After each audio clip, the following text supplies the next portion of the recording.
Grover from Evergreen Consulting for Advanced Supply Chain Solutions, powered by IBIS. This month's topic is expanding your footprint. It's about the geographic market decisions you make when expanding your company's geographic presence. And the specific topic for this week is adjacent market acquisitions. But before we get into that, I want to pose a question about your company's approach to geographic expansion. Do you already have some concrete plans and you've picked out your targets and you're in the process of executing your plan? Do you intend to make geographic expansion a priority in your business, but you haven't really gotten to it yet? Or last but not least, are you not really interested in expanding your geographic presence? So assuming that you are, let me just recap something I've mentioned last week, which is about our company's approach to strategic planning for distributors. We divide the decisions into three categories, three sandboxes that you make as a distributor with respect to your strategy. What products and services do you want to provide to your customers? Which customer segments do you want to sell to? And finally, which geographic markets do you want to compete in? So that's where we are really in terms of geographic markets and dividing that expansion interest, if you have it, into three categories. One is the geographic markets where you just want to harvest your customer business there. You don't want to place any emphasis on it at all, or maybe very little emphasis. Second, the geographic markets that you want to maintain your presence, that is, you don't want to make any more emphasis or less, you want to just continue doing what you're doing. And then finally, the geographic markets that you intend to focus on and where you want to grow your business, which of course is where you're going to be placing more emphasis. So how is adjacent market expansion done? Different from in-market acquisitions, which we talked about last time, and next time we're going to talk about entering new geographic markets. But adjacent markets offer a unique opportunity. It's the safest way to expand geographically, and also it's a very low-cost way to do so.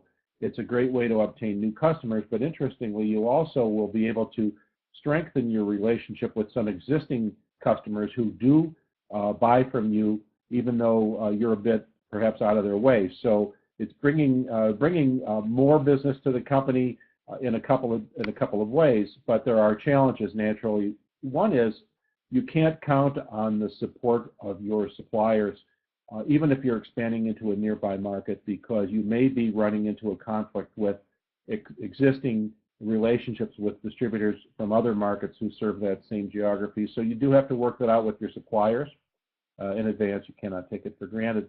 Another characteristic of adjacent market expansion is if you do it via acquisition rather than from scratch, in other words, with a greenfield startup, you have the opportunity for a bolt-on acquisition, because the company you acquire potentially can be managed through your existing infrastructure, and you're taking advantage of and leveraging your support staff and your management team from your core business.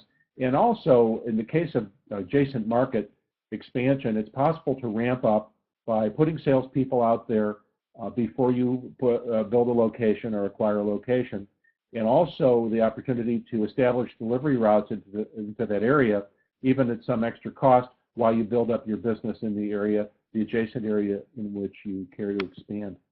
So in summary, the adjacent market opportunity is a low risk and potentially good return way to expand your geographic presence, and it enables you to gradually expand your footprint using the Tom Peters, Bob Waterman analogy, expanding within the pond that you're in by jumping to another lily pad, but not going to another pond. So I'll end by asking how all this fits into your company's overall strategy. The geographic expansion is a key part of a business strategy. It requires the deployment of your people and capital into a new market, and it all has to fit in with your plan for your company's targeted return on sales, which is your ROS, and your targeted pre-tax return on investment, your ROI. And I'll end by asking about your BHAG. What is your big, hairy, audacious goal for your company, and how does the adjacent market acquisition program fit into your overall business strategy? So until next week, this is Brent Grover from Evergreen Consulting for Advanced Supply Chain Software, powered by IBIS.